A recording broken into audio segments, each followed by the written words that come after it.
Hear me? My brother, how are you?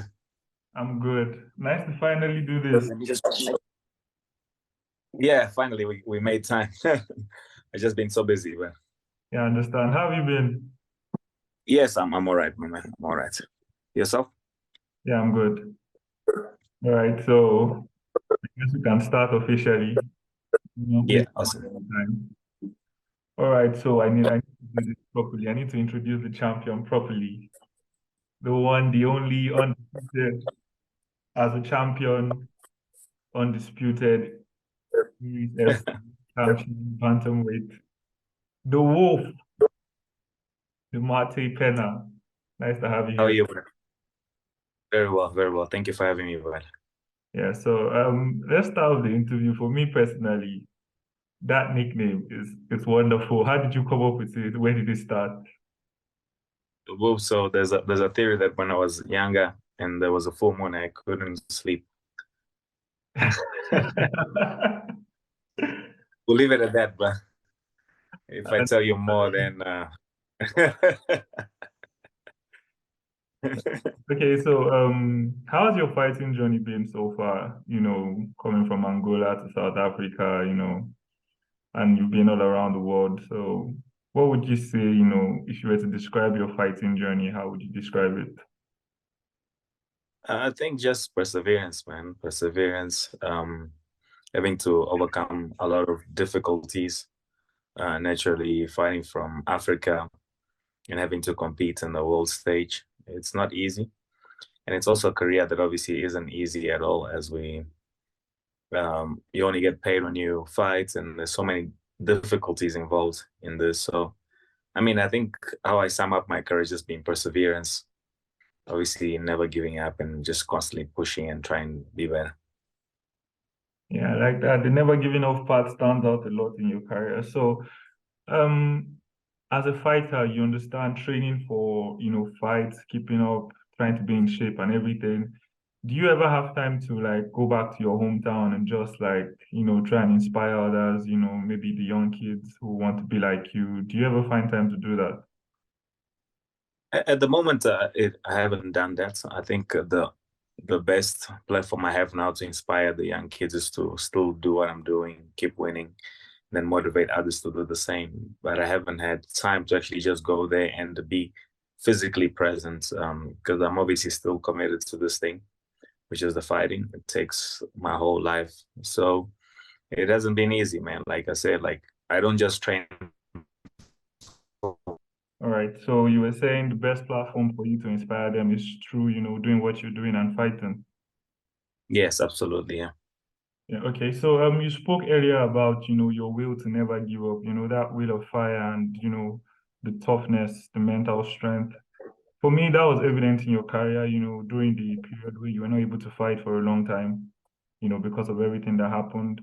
If you were to people who are watching, people who see this interview, like, how do you describe, how you were able to stay tough mentally throughout that period, how you were able to keep yourself, focused? And was there ever a time where you thought, you might not do this again? And how would you say, your mental strength helped you out, throughout that period? Oh, it's frozen. You can't hear me. I mean, you can't I can see me hear you move. now. I can hear you now. Can you see me move? Yes, yes. Did you get the question, or do you want me to like Okay. go? Can we repeat, yeah? Okay, I should repeat the question. Yep. Okay. I said, you spoke about your mental toughness, and everything that you had to face growing up and how that made you into the fighter that you are. And I just want to ask, like during the period where you were not able to compete professionally, during that period, how would you say that your mental health and your mental strength, help you to pull through that period? And is there any advice you can give to, people who are going through a rough period, not necessarily in fighting, but just maybe in their careers or anything? Um, You know, every time I look back, I always think about the first week where you realize that you can compete, you know. Um, and then to stay motivated and dedicated for so long, it's been what's then I fought only after like 5 years. Obviously, there was COVID as well and all other things involved. So I think the honest truth is that never to be defined by what you do necessarily. So I train and I compete. I'm a fighter, but I'm not defined, or I don't define myself as just training because I fight and I'm a fighter. So it's more of like personal growth as an individual. So even if I wasn't competing at that stage, it was still something that I love to do and I love to compete. So I think that's been the biggest thing, obviously, in that time. I just trained every day. Most of the time, I probably trained way more than the people that were actually competing at that stage. So I think it was just a way to be defined by, you know, why you're doing this. Not necessarily just to compete and go fight, but it's for self growth, self improvement, to be a lifelong martial artist. So I think that's why I was able to still do that. Obviously, it was not easy to be able to just train, then not like being able to compete. But I think it's just to be more defined by not necessarily by what you do, but define yourself by who you think you are. And I think that makes life a lot easier. In that sense, if you're facing any difficulties, don't be defined by what you're doing or what you're going through. I think be defined mostly by who you think you are, you know, and ultimately you overcome those difficulties. Okay, amazing. In your last fight, I saw the interview you did with the French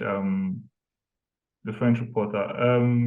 You said you sent a message, in Portuguese to the Sports Federation in Angola, and you spoke about some passionate things about how African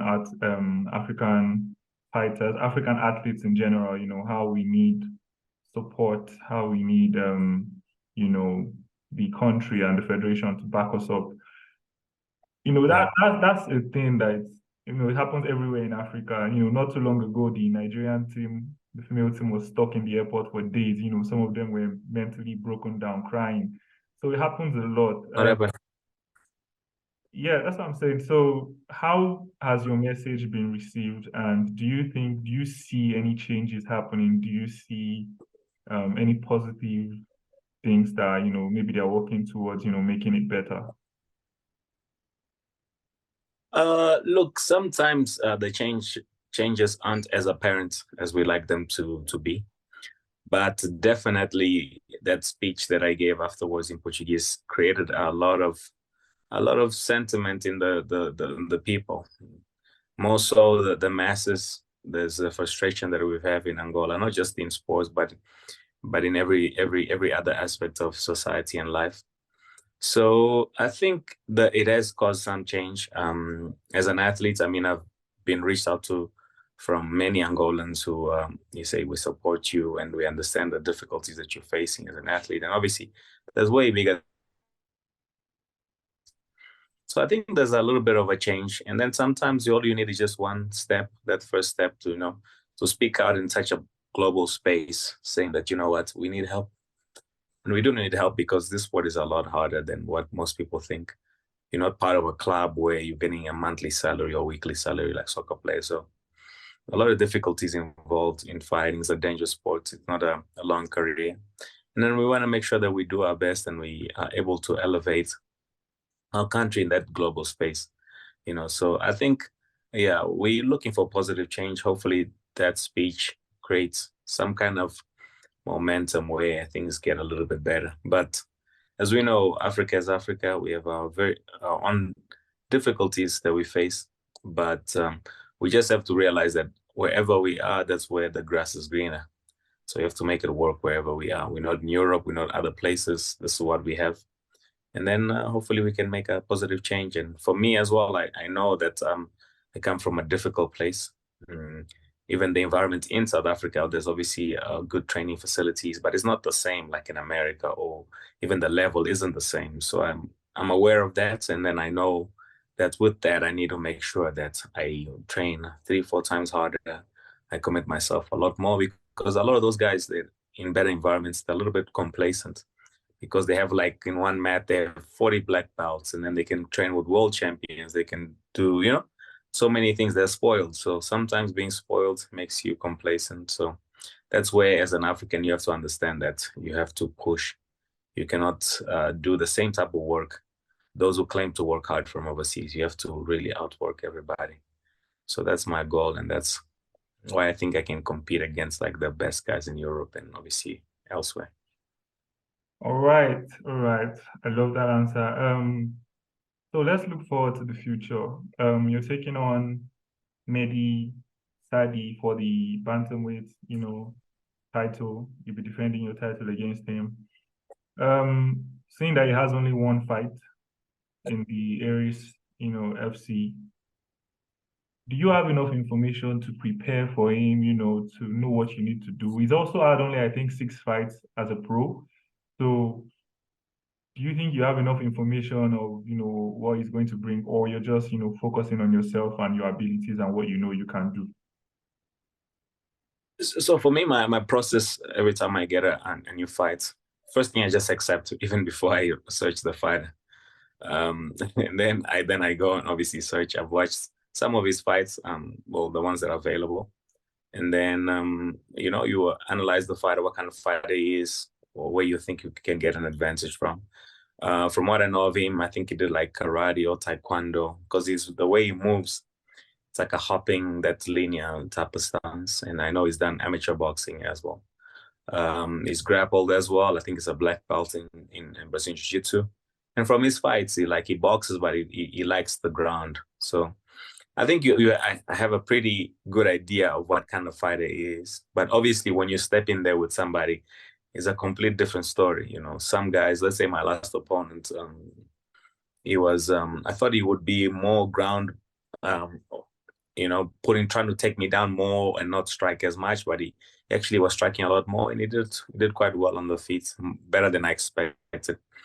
But I think from that, I've learned in my earlier days as a fighter that you just look at a fighter like how you think they are from what they've shown. But when you fight them in that specific day, especially when they're fresh, they tend to be a completely different fighter because they've been working towards something else, trying to be better, either the stand up or the ground. But the more tired they become, the more of themselves, of the previous selves they become. So I think the good thing having a 5-round fight is that maybe the first 2 rounds you'll be like a different fighter. Where that's why for me I need to train everything. Obviously I'm doing my stand up, my ground, my wrestling, I mean my conditioning always. But then I know that the longer the fight goes, the more he will go back to himself. The boxing that start moving and possibly try and get a takedown. But in the first round, you should expect anything. I expect anything from this guy. I have a lot of experience, I think more than most people in title fights. I think now I have about 13 title fights. It's going to be my 14th title fight. So, at the end of the day, a fight is a fight, and I accept it, and I don't take it lightly at all. I would fight anybody, and I'll still be as committed to even if they had 1 fight or 0 fights. So I'm not taking him lightly at all. I'm pushing hard every day, and I'll be ready when that time comes. Whatever he shows in the first 2 rounds, and then the more tired he'll get, he'll go back to his natural self, his previous self. The child, where the ego is exposed. Where you are tired, you're so. Then your deeper, sense of who you are comes out, and I think I know who that is, and then we'll find out that day. All right, all right. For me personally, when I saw that you're taking another fight, so soon, I was a little bit shocked because, after the fight with Lapilus, you took a break, recomposed yourself, and then you came in. I think you fought in December, and then you fought in February. And the February fight was quite intense. You said you had an injury on your nose, so I thought you would give that a lot of time to actually recuperate. But now you've taken another Yeah. fight in May. So is it too soon, or do you think, you've healed and you're ready to go? Because you also say that you want to be an active champion, but how much is too much? I think yeah, that's a really good question. But I think as long as you have that drive to compete, obviously in the beginning I couldn't really get hit. Your nose is sore, but it is easier to have a nose injury, right? And you're a fighter than it is to have a knee injury or an ankle injury, because then your whole mobility is compromised. So let's say after the fight, obviously took time off and then my nose was healing. And then, but then eventually you can do a lot of technique already. You know, you can do a lot of striking, you can lift, you can run, you know, there's so many things. Your nose will not hinder you that. And obviously you can't hard spar in the beginning, but I've already had my hard sparring session this past week. Yeah, obviously your nose is still a little bit tender, but you know, it is what it is. By the time the fight comes, it'll be perfect in a sense, you know. So yeah, I had a cut as well. It took a few days. Obviously got stitched out. But at the end of the day, I mean, I'm trying to make up time to compete, you know? So having not competed for so long has been good for me because now I come in, I'm motivated. A lot of the guys, they take way too long before they compete. It's like they're waiting, I don't know for what, on a fight. And this fight, I'm looking to win this fight. Hopefully the UFC comes along. And if it doesn't, I'll fight again. I mean, like, I'm not necessarily just going to be waiting, thinking, okay, maybe the UFC is going to come to Africa. Let me just wait. That's not what I'm going to do. I'm going to keep fighting. I believe that going this fight, another dominant performance, hopefully get a finish, it will warrant me a chance to fight in the UFC, that's the goal. But I'm not stuck in that. You know, I'm thinking 11 May. I'm thinking my opponent, what I got to do to overcome this challenge. And once this challenge comes, there's another challenge, but I'm not overlooking this challenge at all. I'm even like, I train normally hard already, but I've stepped up a lot more this time as well. So I'm so ready, man. So ready. Okay, I was going to ask you about the UFC next, and thank God you brought it up. The UFC is it's the pinnacle, you know, it's where, you know, every top fighter wants to be. And a lot of Africans, you know, want to see you compete at that stage because there's this genuine belief that, you know, you belong there. You understand? There's just this buzz that, okay, you know, this guy is good enough to be in the UFC. So is there Yeah. any steps that, you know, you're taking towards that, or is it something you just, you know, wait and hope that it happens? Look, the reality, in all honest truth, is that the UFC has the best fighters in the world, and also another sad reality is that not all the best fighters are in the UFC as well. So it does happen that sometimes you're a good fighter and you just never make it to the UFC. So I guess an element of luck is involved, and then just putting yourself in the right positions. So at the moment, I have a really good manager. His name is Jason from Iridium, the one who manages Tamba as well. Is very clued up in the UFC, and we're always trying. You know, if there's a card that's happening, trying to put my name forward. But obviously, the problem has been the visa issue, where they will not just give you a fight without a visa. So ideally, if it's a European card, hopefully the UFC goes to France in September. I already have a French visa, so I always just put myself in positions where if something happens at short notice or something like that, I can get in there. But at the end of the day, like I said to you, brothers, like I think we embrace this journey of overlooking the day, meaning like yes, I'm gonna get at the UFC, I believe so, but I'm not overlooking today. I've trained hard already today, 3, 4 sessions done, and I'm gonna do another session. I'm gonna own this day. And I know that eventually when the 11th of May comes, I'm gonna own that day. And then the UFC will come. In my mind, I believe it will come, but I'm not defined by that for what I've achieved so far. I'm not defined by it, and I'm not gonna define myself by it because then you're gonna become too frustrated, Mm. thinking, I'm already this good. Why am I not there? So hopefully it comes. I believe it will come, but I'm not defined by it. I believe I'm a warrior. I commit to the sport more than most people could ever imagine. So I think it will come. But it's not doesn't define me. Even when it does come, it will not like make me think like, oh my gosh, now I'm this now. Still be the same guy, still gonna push hard, still gonna work hard, still gonna try and achieve a lot more than where I am now. All right, that's very, interesting. And I think that's a very good way to look at it too, not get all caught up in it and, let it Because out. it might not happen, and then you're like And stuck then in you this feel rat way. disappointed. Yeah. You might just be like water, as Bruce Lee said. You like water. Right. Okay, so for your African fans watching, tell us something about Demarte, the Wolf Pena, that most people don't know about you. Wow. What do most people don't know about me? Wow. That I'm a very kind person, I think. I generally care about people and their well-being. Um, I think we think you're a kind guy. We all think you're nice. You look like a nice guy. I mean, I'm generally a nice guy. Another interesting thing, because it's probably like an anomaly now. Most people, I don't drink because most people drink, I believe. I oh, don't smoke at all. at all, zero. Not even to celebrate your big wins. I go home. I Okay. don't drink, I don't smoke. I rarely go out. Like I said, I've at this point in my life, I believe I have really good 3 to 4 years in the sport where I can really, really do really, really well.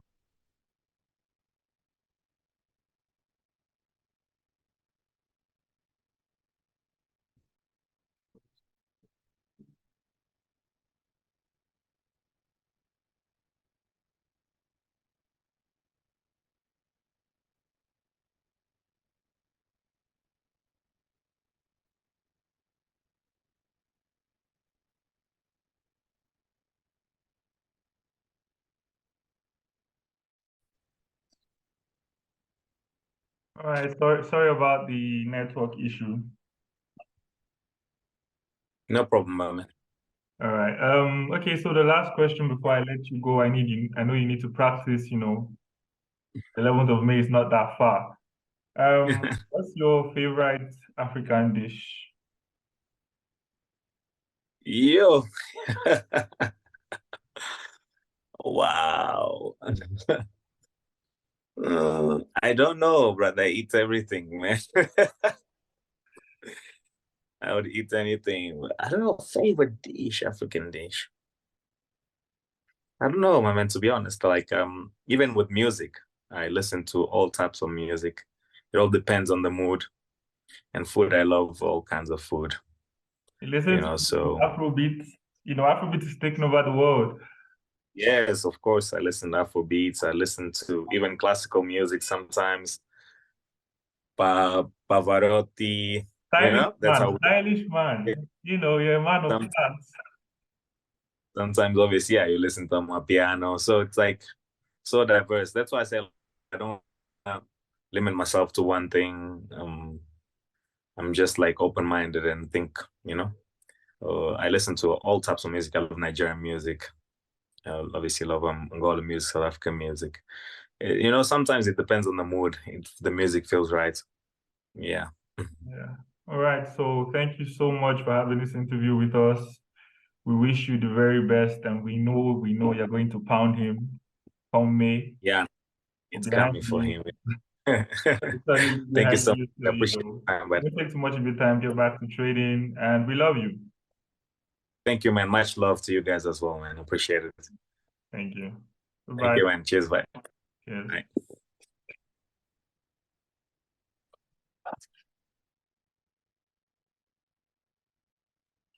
Come on, Africans!